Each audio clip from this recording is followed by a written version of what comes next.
Can you guys imagine if they did like a Planet Earth style movie, like animated Pokemon movie, just about Pokemon? But it's done like in the Planet Earth narrative, David Yeah, Attenborough. like yeah.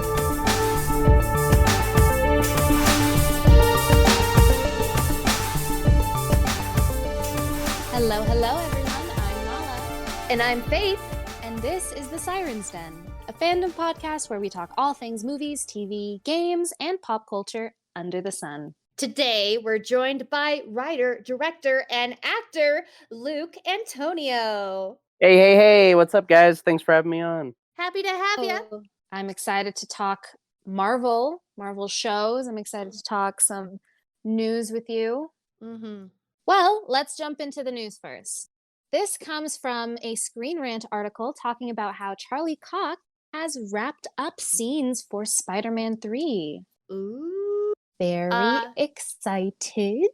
Me and my partner were just talking the other day how we're kind of hoping that the old Marvel TV shows, the Netflix shows, are gonna come back in some way, shape, or form. And then this news comes out, so that leaves me pretty excited for people that we might get to see and storylines that we might get to continue, because I think for a long time those Netflix TV shows were some of the best content in the Marvel universe. So it would be nice to get that back.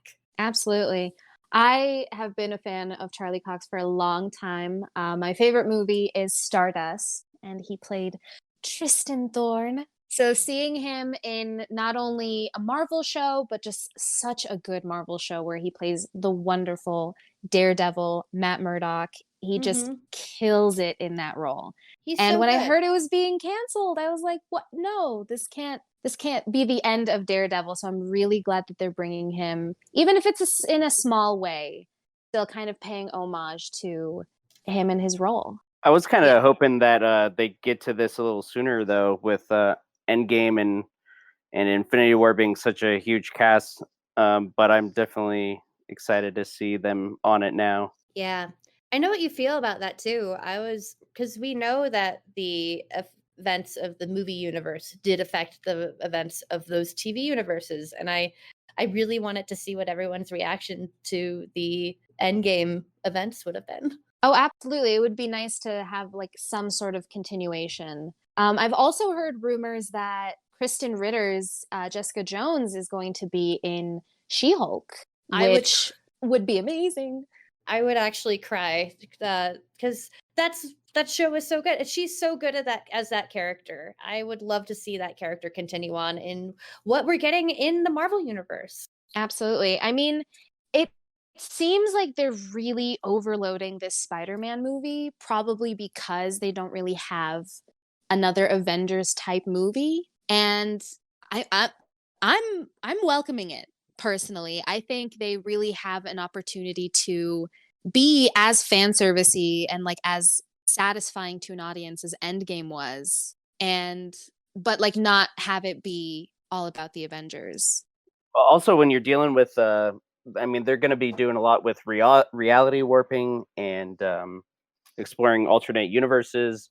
And when you're dealing with such a big topic like that, it's good to bring in more than one type of character, and kind of easy to overload it, but I think in a way that might make sense to audiences and fans. So we've had Into the Spider-Verse, like that's already opened the door for there being a lot of spider people, spiderlings in a movie, and have it be a fully fleshed story that's equally entertaining and just like really awesome to look at. So I mean, there's a lot of possibilities. I'm excited to see what like set photos pop up hopefully in the future, and obviously excited to see a trailer because it's currently set to be released later on this year.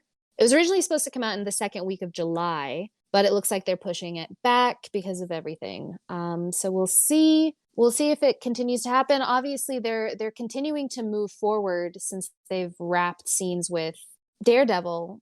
I think he's going to mainly play his role as Matt Murdock, as a lawyer, because obviously the end of Spider-Man Far From Home, the end credit scene is J. Jonah Jameson exposing Peter Parker as Spider-Man, and also accusing him of the murder of Quentin Beck. Yeah, that would make the most sense. And that would also make sense for Daredevil as a character. That would definitely be a case that he would take up. Absolutely, like a helpless teenager who's being accused of murder. But also, it's going to be cool because I'm wondering if they know, like, obviously, Peter Parker isn't going to be like, who's a superhero lawyer? I think they're going to meet because of like happenstance, or just like him deciding to take this case that he heard about, and then finding out that the other party's actually a superhero as well. And I'm excited to see where that relationship goes. That would make sense since they've also rumored that Mysterio is going to be coming back. It would be interesting. Yeah. So, I mean, with this whole multiverse that Marvel's already setting up, with this new phase, I think, yeah, anything's possible. He obviously said he came from a different world, but Jake Gyllenhaal's character is actually from this current world, just frustrated with Tony Stark. So maybe this Mysterio that he was talking about from another Earth could easily show up now that this multiverse is being introduced. That would be really cool. That would be a really cool way to introduce it. That would also just be a really good use of Jake Gyllenhaal in the franchise. Yes, I was like, I need more of him. He was really, really great. And this can't be the end of him.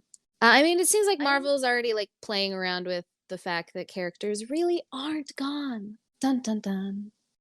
No resurrections except for all the resurrections. Exactly. But honestly, I would just like to see Charlie Cox kick some ass as Daredevil alongside Spider-Man.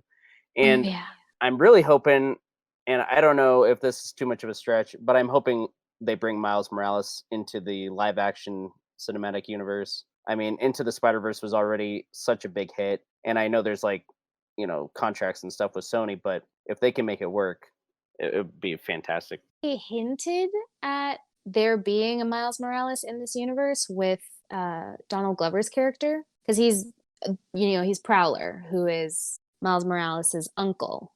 So, and he says he has a nephew in Brooklyn. In the first Spider-Man movie. Yeah, he mentions his nephew, and since he's, supposed to be Prowler, I'm excited to see if that storyline is going to go anywhere. Yeah, I just made this now. That would be awesome. Amazing.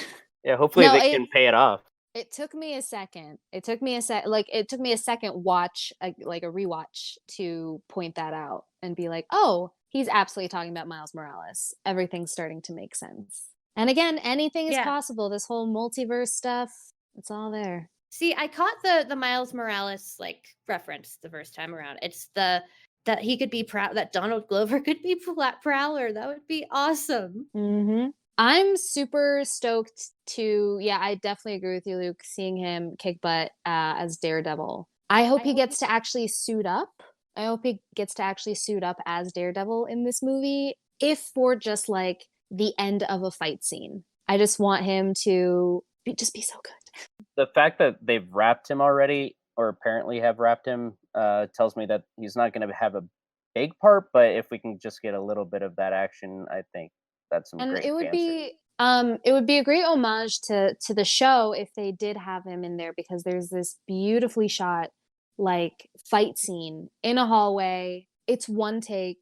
The fight choreography is stunning. Everything, the composition is beautiful. So like if they could bring that back in some way, if they could have another dope fight scene with Daredevil, that would be amazing. Yeah, especially because the Spider-Man movies and the Daredevil show had such different styles. It would be super cool to see that really kind of carnal fighting in the Spider-Man movie. Not to mention with the budget and the effects of a movie versus a TV series, you can do even more with his character than you can logistically on a show. Well, we'll have to see where it goes, but I'm excited for him to potentially be Matt Murdock and represent him in court. I always love seeing a good like courtroom drama scene, and I think he'd definitely deliver. So we'll see where the news goes on this. Hell yeah. Next up, Faith, what would you like to tell us? Yeah, so an exciting video game news, specifically exciting Nintendo video game news. They have just announced that Pokemon Snap, the remake of the cult classic, is going to be coming out this year in April 30th to be specific. Pokemon Snap, for those of you guys who don't know, it is a delightful game where you are a photographer and you go all around these Pokemon safaris and are tasked with the job of taking pictures of Pokemon in their natural environment. The first game was just really cute and soothing and relaxing, and that was way back in the early 2000s. So it's going to be really exciting to see in the era of the Switch just what this is going to look like and how it's going to play. Did you guys ever play any of the original Pokemon Snaps? Or the original Pokemon Snaps, if there was multiple. The first Pokemon Snap. Never played the Snap. I played Pokemon Go, and back in the day with just the trading cards. But I know I never got into Snap. So I haven't either because I didn't really start like gaming until I got my Nintendo DS Lite. I think it's going to be really nice to be able to, especially because Pokemon is so beloved and we've already got the experience of getting to kind of like interact with Pokemon in a natural environment with Pokemon Go. But it's going to be fun to just hang out in the wilderness and coax them out to take cute pictures, especially as a filmmaker. I'm excited to see what some of the cinematic possibilities are. Maybe inspiration for a new Pokemon movie. Oh, that would be cool. I would actually really love that. Can you guys imagine if they did like a Planet Earth style movie, like animated Pokemon movie, just about Pokemon? But it's done like in the Planet Earth narrative, David Attenborough. Yeah. Yes, I would pay money to see that. In a heartbeat. If they do a Pokemon Snap movie, that's what it should be. And here is a Rattata lounging about in the high grass. That's absolutely how I'm going to be playing Pokemon Snap now. It'd be wonderful. I love it. Get Nintendo on the phone. We need to make some last minute changes. Yeah, Okay. they had to get, they have to get information from the Pokédex somehow, like for the Pokédex. Can you imagine if Pokemon Snap did a 180 like that, though? Like, you're trying to take picture of a Charmander, and then all of a sudden a bunch of Arboks come out, and, like, you see this Charmander, like, run from the beach for its life, avoiding all these snakes. I think it could be, calming like Planet Earth, or it could be, like Werner Herzog's like Grizzly Man, and be really horrifying. Well, then, yeah, either one. I would watch a Werner Pokemon Snap, or I'd watch a David Attenborough one.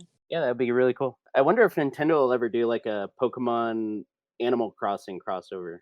I would die. Wow. It's a possibility. Well, they should get into development on that. So moving on in the streaming world, streaming services, they come and go, new ones rise and then fall. But most recently, Netflix has been crushing it, starting with The Queen's Gambit and then Bridgerton. And now it has a new show that has been decimating it in the world.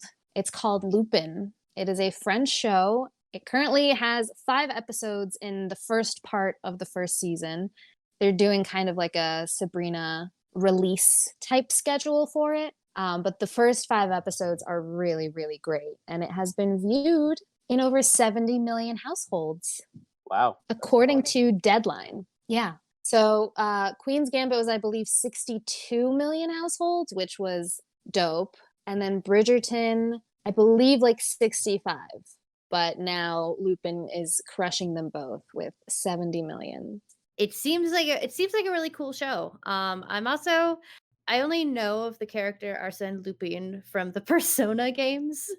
Yeah. And the Lupin the Third movie. So I'm really excited to see like what this character is kind of actually about. Just because I don't really know that much about him other than that he's a French thief in like the Sherlock Holmes era times. Mm-hmm. So but it seems like it's always seemed really cool from like the little tidbits that I've seen in other media of that franchise. So Oh, absolutely, and I'm surprised that it doesn't have more media to it, because he's pretty dope. He's called the gentleman burglar because he is just so charming and he has pretty high charisma. Like, he's absolutely a rogue. So this is more like it's more like Sherlock is to Sherlock Holmes. It's like a retelling. mhm. But instead of, Sherlock being actually Sherlock Holmes, he is not actually the book character Arsène Lupin. He aspires to be like him. So he bases his crimes off of, the books because he's a big fan. And he just, he pulls off every little heist so well. And you're just like, how is he going to slip up eventually? Which he does. But the whole plot of this show is his father was framed for stealing Marie Antoinette's necklace that belonged to a very rich family. And he was innocent and unfortunately died in prison. And so Lupin, who it's not his real name, but it's basically who he is, grew up and is now trying to seek revenge by stealing the necklace again and, trying to piece together, his father's murder. That's awesome. Yeah. And he's a different kind of anti-hero than we're used to too, because usually at least when I think of an anti-hero, my mind goes to like Wolverine or Batman or like, some vigilante like gruff character, where he is very charming and he is very charismatic, and he uses that as his powers, I guess you could say. And Omar Sy does such a great job with playing him, and we saw Omar Sy first in X-Men as Bishop, and man, Yeah. that guy's come a long way in his career, and I think Lupin's only going to take off from here. Heck yeah. Yeah, I'm excited to Definitely. check it out. Yeah. Highly recommend giving it a watch. Like, you get to episode 5 and you're just like, "No. What happens? What's going on? I need more." So Is I'm it very only 5 excited. episodes? For right now, the first part is only 5 episodes. They have apparently filmed 10 episodes and they're releasing the next 5 episodes probably in a few months, especially with, how good it's been doing. Okay. But they'll eventually have it, and probably season 1 is going to be 10 episodes, but right now they've released part 1, and then there's going to be part 2. And I'm not sure, it doesn't say it's a limited series, so it's probably going to be it's probably going to end with another cliffhanger to promote a second season. Awesome. And that's kind of cool that Netflix is starting to roll out their live action TV shows the same way that they roll out their animated ones. Oh yeah. I really like the way they do that. So, yes, please don't make us wait a year and a half for more content. I'm not a big fan of the week by week kind of format that some of these streaming services do, but I do like the chunks, like splitting it in half, and so we get at least a little bit more to binge, and it's kind of a good compromise, I think, at least. Really a good point.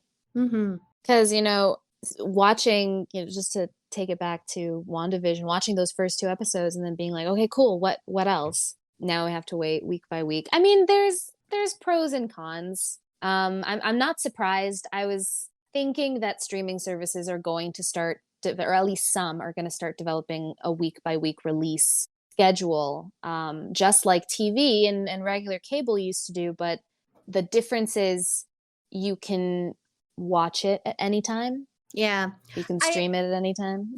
I will say I kind of have been a fan of the week by week format, as much as like I'm just sitting here dying for the next episode of WandaVision. I kind of missed being able to react to TV and to something going on in real time in a fandom. It's because usually everything comes out in like huge chunks, and then you talk about it as a fandom for a few weeks, and then the next shiny thing comes out because that whole thing, like, it was done and it ended. So it's kind of nice kind of being with the fandom space again to like to theorize and anticipate what's going to happen next. It's there's this like weird excitement about it that it's been, as much as it's driving me crazy and I'm like, I just want the rest of it. It's been kind of fun. I have a I feeling. agree. I have a feeling that Disney Plus is gonna keep on leaving us hanging. But I just think that this is a good way of getting a few more episodes out at once without like leaving us wanting more, and not having us binge everything at once and then it be done. But that's just my 2 cents on it. There's definitely, pros and cons to each. Hmm. Because this makes it longer. Waiting week by week does drag it out. But at the same time, who doesn't love a good binge? I remember, watching and finishing The Mandalorian at the beginning of last year and then being like, oh, the new season's gonna come out gonna come out later on this year. And I was really excited for that. And now that we're not gonna get another season until like next year is so excruciating. I mean, it's interesting how like much of a consumer, like a constantly devouring content world that we live in now. Hmm. So another streaming service premiered this week. It is one that a lot of people really don't have that high hopes for what I've seen. It is Peacock TV, NBC's streaming content or streaming service. But specifically, it actually did decently. One of the things that it has is, as we all know, The Office was recently taken off of Netflix. This was done because it is going on NBC's streaming service, Peacock. And it managed to pull in more viewers this week than Bridgerton and The Mandalorian combined, which are two of the most streamed TV shows right now. So a lot of Ah, people did make that jump to Peacock. It had a lot more of an impact due to The Office. I mean, way to go. Like, hats off to The Office for being, I guess, such a pillar of American culture. Without The Office, you wouldn't have all these other mockumentary types shows. So yeah, it really was a foundation for a new type of formatting that we hadn't really had exposure to before. Mm-hmm. It helps that the streaming service is free, I've heard. So I guess they're like, what do we have to lose? A lot of people are going to come for The Office. Peacock Premium is $5 a month or $50 a year with advertising, or you can upgrade to an ad-free version for $10 a month or $100 a year. So it's partially free, it looks like.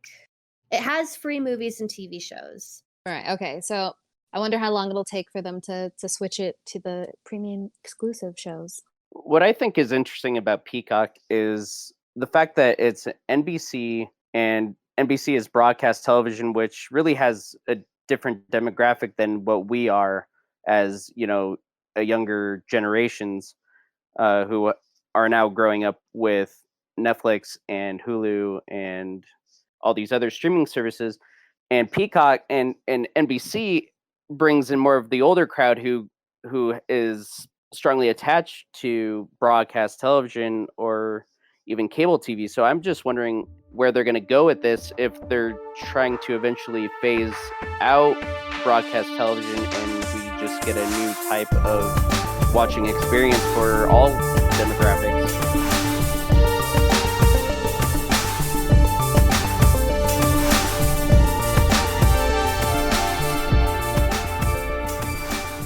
We're going to take a look at some of Disney Plus's other Marvel shows coming out this year. Very, very excited. We've got the Loki show, and we've got What If and Falcon and the Winter Soldier. I think these are all going to be great shows. I don't really have many doubts on it. Yeah.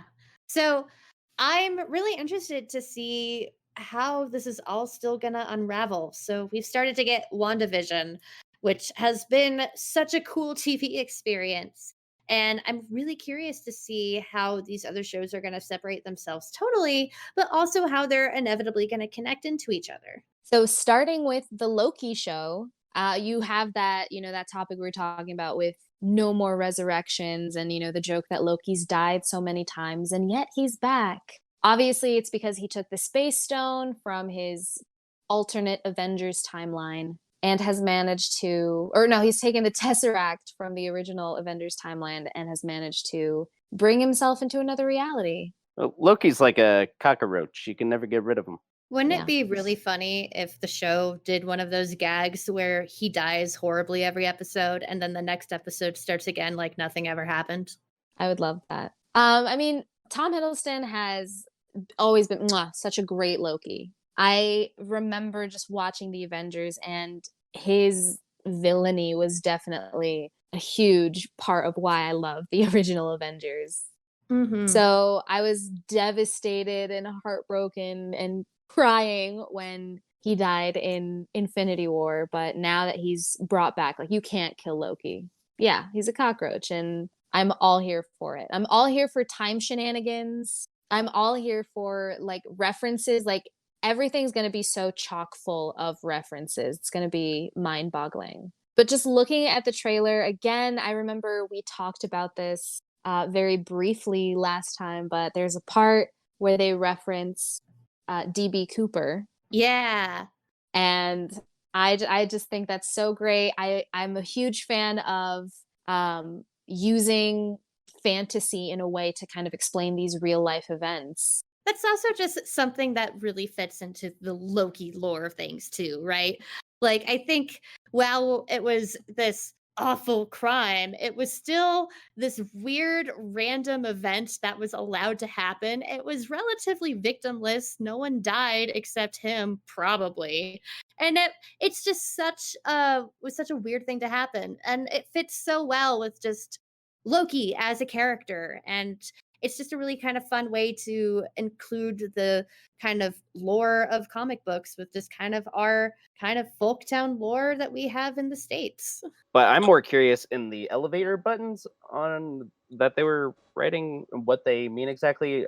I'm assuming that they open up into different realities, but they're not regular elevator buttons, if you guys notice. What I'm interested in, the trailer, it goes from that scene in the Avengers where he steals the Tesseract again and like boops out, and then we cut to him crash landed in the desert, presumably the next place. But he doesn't have the Tesseract, and also he's like an experienced traveler through doing that. He should be able to navigate how he travels, but he crash lands in a desert. So there's some form of interference happened, and I think that's what we're going to be exploring is what was that interference. And yeah, I was definitely going to say he doesn't look like he was there voluntarily, and wondering how he got with Owen Wilson, and he seems to be in another form of prison. He's wearing kind of like inmate clothes, so it's like it's so funny because Loki just always gets captured. Mm-hmm.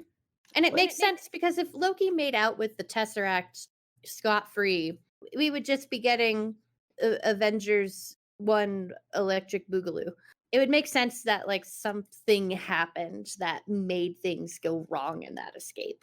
Do you guys remember in Doctor Strange? I'm going to go out on a limb here, but Doctor Strange pushed one of the other wizards out into a portal that opened up onto a desert. I'm just wondering if that wizard is still in that desert, and maybe that has something to do with it. Again, maybe it's a stretch, but it was just a thought that popped into my head. Maybe a possibility. Well, it seemed like that was in the Sahara, and this one seemed. This is the Gobi Desert, wouldn't it be? If it's the China-Mongolia region? Yeah. So anyway, I guess somehow he gets captured again by Owen Wilson, which I'm delighted that he's in a Marvel movie or a Marvel show. Wow. Yeah, no, and I was looking up his character, Morbius, and his character has links to the Fantastic Four, which I think is really interesting, and I think maybe they'll try to integrate something there, which would be dope. It's all connecting. It's all making sense. It would be a great way to introduce more of that IP. I was curious of who the strange hooded figure was that appeared in the trailer. Do you guys have any theories? So there's going to be multiple Lokis. So they're going to do like a Spider-Man type thing with the Spider-Verse, and maybe have multiple Lokis as well. I would die for female Lokis. And in that case, maybe Owen Wilson is going to try to use Loki, or the Loki we know, to maybe hunt down these other Lokis. So, like, Loki is the villain of Loki? Wow. Mm-hmm. He's getting a taste of his own medicine, I suppose. Well, that's the best thing for him. Absolutely. I'm just excited, for yet another type of period piece show, going into all these decades and time periods, and seeing how it all connects. And Mm-hmm. Hey, he calls for in the end before he jumps off the plane and disappears, he calls for his brother and Heimdall. So, maybe Chris Hemsworth could make a comeback. and Idris Elba Yes, and Idris Elba, obviously, like, I'm excited to go back to Asgard as we knew it. At this point, Freya's still alive. and Odin Anthony is too, Hopkins. like, it would be interesting to see. I love how Marvel's starting to branch off now into these alternate realities and, what could have changed, because this could have set off, a huge chain of events that might have impacted a lot of things. If Thor Love and Thunder is going to explore more of the multiverse, it really seems like, again, this phase of Marvel's really exploring these different timelines. I'm really curious to see what that agency and how that plays into these different timelines. I think it might be the Time Variance Agency, which in the Marvel comics is it's kind of just this paper pushing bureaucracy that manages like time anomalies. Like it's kind of like remember the Pixies in Fairly Odd Parents? Like they were the Or boring the pencil pushers, like by the rules. or the turd monsters in Rick and Morty. Yeah. So I think that's who has him, and that's who's disrupted him, and I think that's who he's working on the behalf for. I agree. I think it's going to be an interesting thing to see. Now we've seen Shield and we've seen Sword. Now we're going to get introduced to the TVA as well, and we're just kind of seeing all of these different agencies coming together, perhaps. Yeah, and that would make sense because the TVA, the Time Variance Agency, they cover time anomalies. Sword deals with space stuff. We're getting into some big brain ideas in the Marvel universe. And Or I perhaps guess not anymore, but Yeah, it's the Sentient Weapon Observation Response Division, I believe, is Sword. So, I mean, I guess these are all kind of parts of the Infinity Stone. Dare I say it? Like Infinity Stones. yeah. If Sword is dealing with, reality and Wanda, maybe reality and mind. I mean, Tesseract can be dealing with, space. Like, these agencies could have connections to each piece of some sort of reality warping and I think power that these Infinity Stones have. and I'm thinking that we're probably going to be introduced to the TVA in WandaVision. Maybe sooner than later, I don't know, but maybe by the end of because WandaVision will end before Loki comes out, correct? Yeah, they might come in near the end, and that's kind of how we get our little introduction before WandaVision. Right. Another interesting fact that I just came across was in the trailer, there's a mask of what is supposedly King the Conqueror. Ooh. And King the Conqueror also has ties in with Fantastic Four as well. So I'm really thinking that Loki is going to be setting up Fantastic Four, especially we just got a teaser for it, and I think that's something that's going to play in there. Well, I'm just excited to see how this, I'm a huge fan of production design. I'm excited to see these costumes. I'm excited to see more Loki characters, um, getting more of this expanded Marvel universe and seeing how it all ties together, especially with, Thor Love and Thunder, because that Thor is going to maybe meet this Loki who has no idea, the character development he went through in another reality. I think that would be interesting to explore as well. But moving on to more reality warping shows coming out of Marvel, their show What If? will also be hitting the platform later on this year, and I'm very excited to see how it goes because it is a very different style than really anything Marvel's done. It's very close to Spider-Verse, honestly. The trailer is definitely focusing on like a few specific episodes. Like it's not giving away all of its eggs in one basket. So the main things that we know, like episode wise, is Peggy Carter, Super Soldier, Captain America, Zombie, Star Lord, Chala. But I think the trailer's clever in the way that it told us a few plot lines that we're going to be getting and is leaving the rest up to be a surprise, except for the fact that we know that we're going to get certain characters. Zombie Cap, I'm pretty excited for Zombie Cap. I kind of wonder if like there's going to be arcs at all, kind of in the way that Clone Wars has arcs. I'm super, super stoked about this. I remember seeing a thing about Peggy Carter, Captain America, and I fell in love with the concept art. I fell in love with the concept. I've always loved Peggy Carter and Haley Atwell, and she definitely deserved more. I wish I had more seasons of Agent Carter, but this is pretty cool too. And I like that they're still keeping the storyline with Peggy and Steve, but Steve is still his little scrawny self, which is really adorable. Mm-hmm. You know, Steve doesn't have to buff up and be Captain America because he has his own little robot suit. It's giving me really like Full Metal Alchemist / like Iron Giant vibes. But is it built by Stark Industries? Like absolutely, probably. Like maybe this is the initial, this is the initial Iron Man suit. Like this is like if Howard Stark was able to make Iron Man before Tony did, and like maybe that leads into Tony's what if. Like that would be very interesting. And maybe that leads into Shang-Chi and the Ten Rings, perhaps? I mean, absolutely. It's narrated, like every episode is narrated by Jeffrey Wright from Westworld, from the new Batman movie. Amazing actor. He plays Uatu, who is a watcher and is just like, of course, that's the perfect way to get us from reality to reality. That's basically what they do. So I'm excited for Peggy's story. I mean, what else? Like, what else are y'all excited for? I'm just wondering what the setup and kind of the framing device is going to be. Well, it looks like it's exploring every Marvel movie that we've gotten. So I believe every single Marvel movie is getting a reboot in the What If series. Is that correct? I believe that is correct. Phases. Yeah.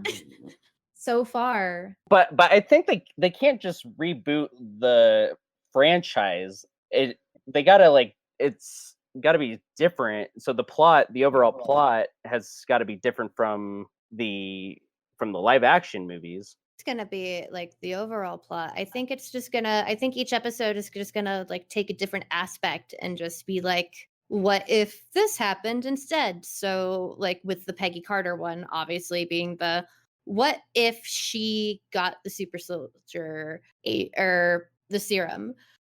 How would the events unfolded if that was the change that would have happened? Like I don't think they're gonna follow these movies beat for beat. I think they're gonna take the what if situation and just let it play out. So is it an episodic or is it a procedural? I think it's going to be episodic. I think it's going to be. I don't think I am curious to see if they are going to arc into each other, but I don't think they're meant to. I think they're supposed to just be each episode is its own separate thing. So it's exploring this idea. What if this happened in this movie? And what if this happened in this movie? I see. Well, I think it's them kind of going off of the success of Into the Spider-Verse and like how well that did in looking super comic booky and like being a new way to tell a story, especially with a lot of layers and multiverses. So I think that's another reason they're going this kind of animated route. And I just don't think they would have had the budget to remake all of these like iconic scenes if not for animation. Yeah. I'm really excited for Marvel to be getting into this animation world like this. Just I'm a huge animation fans. Clone Wars and Rebels are some of my favorite additions to the Star Wars universe. And something I think is really interesting is the animation style here. It's a 3D animation style, which it really goes to show how well or how much that kind of style of animation has gotten so much better.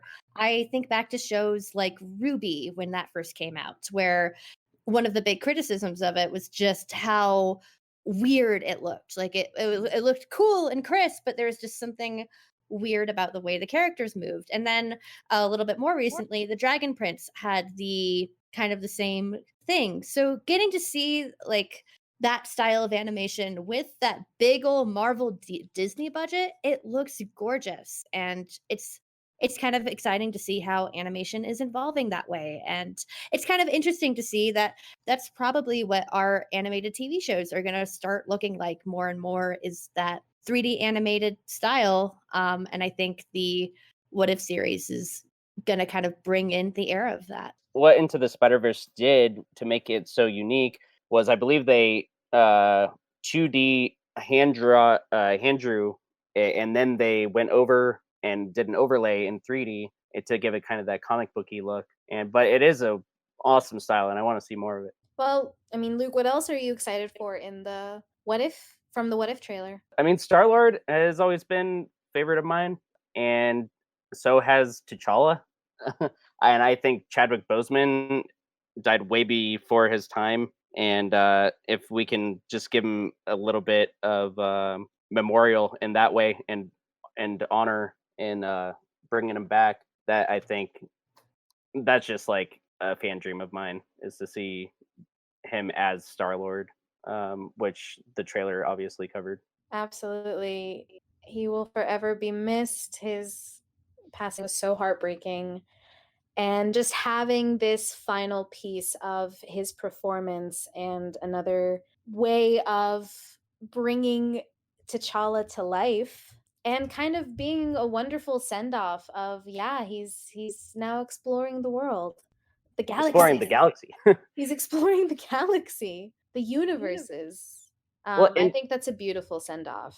and you know the vibranium coming from an asteroid from the galaxy. I wonder if T'Challa as Star-Lord will discover more vibranium while he's exploring the galaxy. Oh, absolutely. And that it's gonna be awesome seeing him as this kind of smuggler and this smug smuggler from him being T'Challa and just like regal and poised. He's gonna be this like wisecracking just kind of thief, and it's really gonna be awesome to see. For sure, I agree. And also Yondu comes back, like it's all good. It's all good things.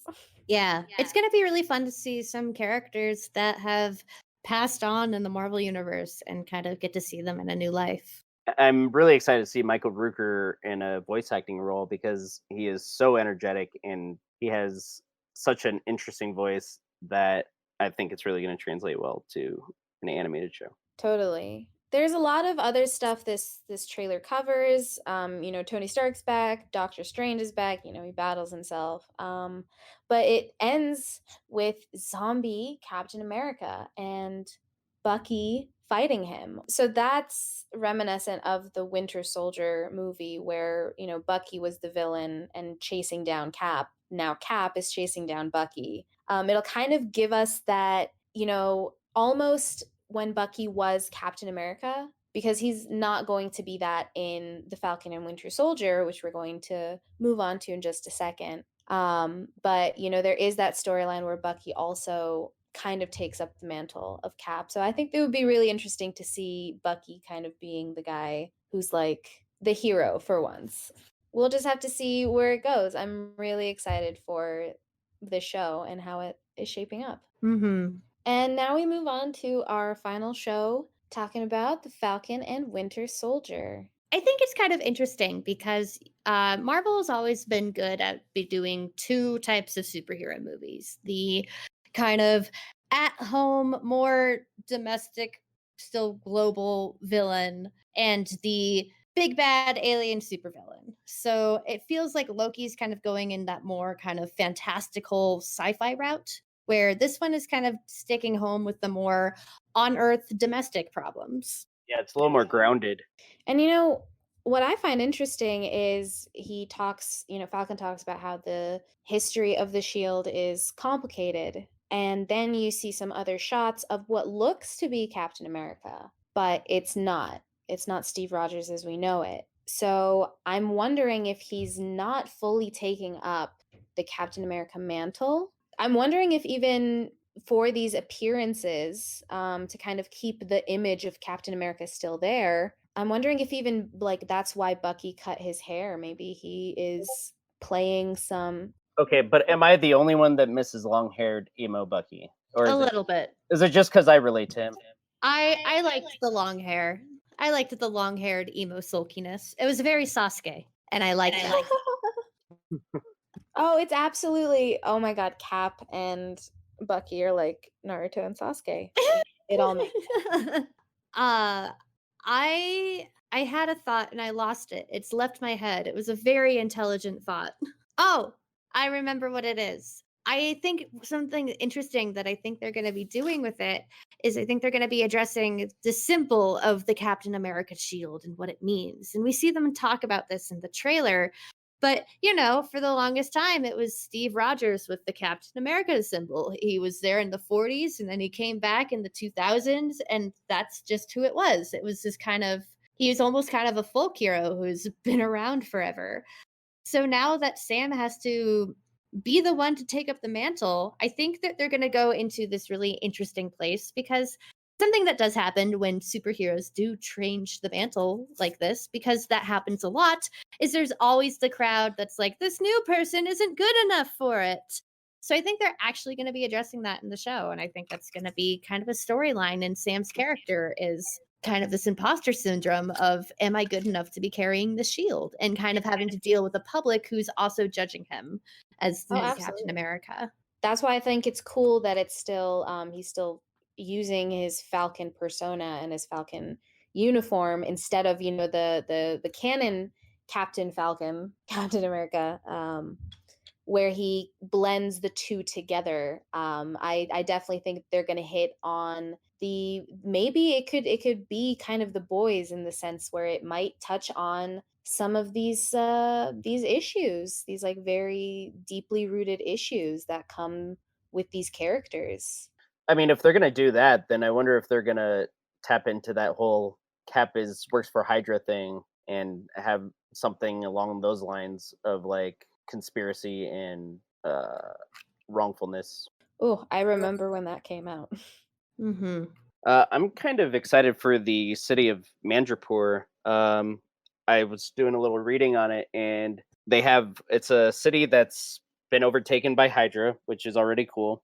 It makes for good conflict, and then they also have a lot of pirates, which I've always been a huge fan of pirates. But to add to all that, there are mutants in Madripoor as well. So I'm wondering if we're going to get more mutant drops in the Falcon and Winter Soldier show. I think these are all definitely planting seeds for mutants. I think ever since the acquisition, they're looking at how to bring mutants back.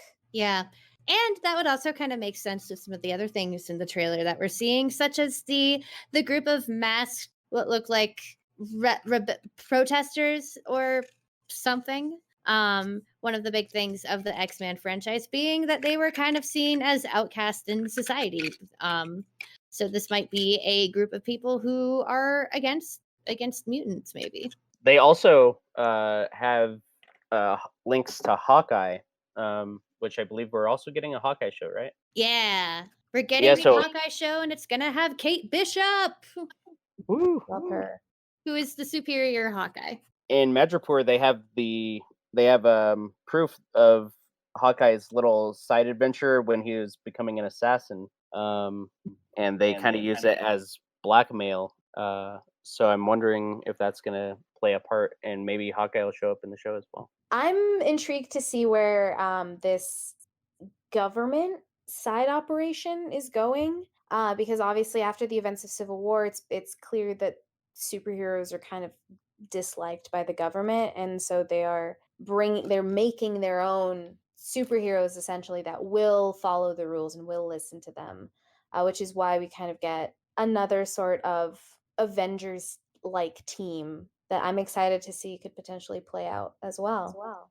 Yeah, they're called the Thunderbolts, and they're led by Ross Thunderbolt, who we saw in Civil War when he approached the Avengers about all their misdoings, and kind of sparked the whole conflict there. So I think he's going to come back. And what people may or may not know about Ross Thunderbolt is he turns into Red Hulk. So I think we might be getting an appearance from Red Hulk, which would, I'm sure, play into She-Hulk as well. Yeah, no, I'm excited to see all the links because I think of all the shows, obviously WandaVision and Loki are dealing with multiverse stuff, but that's not all the Marvel Universe is going to be because as grand as the space stuff is, the heart of Marvel has always been back at home. Civil War being, I think, a shining example of that. That was a movie that was very close to just the stuff going on at Earth that had really nothing to do with any of the space stuff. So I think where a lot of those connections are going to be coming from are Falcon and the Winter Soldier. I think you're absolutely right. There's a high probability that we'll see Hawkeye, which would make sense given that they teamed up together during the Civil War. And I think we're going to see a lot of other just kind of more domestic characters and have the possibility to do so.